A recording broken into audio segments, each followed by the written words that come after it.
அப்புறம் ரீசெண்டாக இருக்கிற நிறையா பிரச்சனைகளில்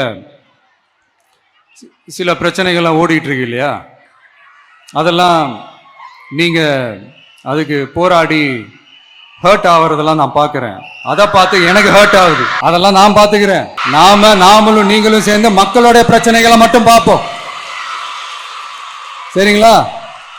அவ்வளோலாம் ஹர்ட் ஆகுதுங்க, அதெல்லாம் வருத்தலாம் கிடையாது. ஏங்க நீங்கள் யாரோட ஒன்றா போங்க, யாரோட ஒன்றா வாங்க, அது எனக்கு தேவையில்லாத விஷயம். ஆனால் நான் யோகியன்னு வெளில வந்து சொல்லிட்டு தெரியாது. அதுதான் சார் கேள்வி எழுது. இவ்வளோதான் நான் சொல்வேன். எந்த விஷயத்துலையுமே நீங்கள் யோகியர் கிடையாது. அந்த புலி படத்தை வருமானம் மறைச்சதுலேருந்து, காருக்கு வரி கட்ட மாட்டேன்னதுலேருந்து எல்லாத்துலேயும் நீங்கள் ஃப்ராடு. அதனால் தயவு செஞ்சு நான் யோகியன், அரசியலை திருத்த போகிறேன், நான் வந்து 500 கோடியை விட்டுட்டு வந்தேன், இந்த மாதிரிலாம் கதை விடாதீங்க. இவ்வளோதான் நான் சொல்வேன். என்ன ஒன்று இப்போ நயினார் அவர்கள் சிரிச்சிட்டு இருப்பார்.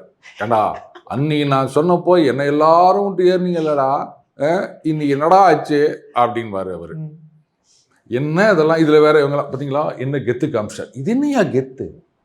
எது வந்து கெத்து, எது கட்ஸு அப்படின்றது கூட தெரியாமல் ஒரு சமுதாயம் ஓடி நிற்குது. நீங்கள் யாரா இந்த பாருங்க, நீங்கள் வந்து இவங்களோட வாங்க, இல்லை அவங்களோட வாங்க, இல்லை தனியாக போங்க, அதை பற்றிலாம் நான் கேள்வியே கேட்கல.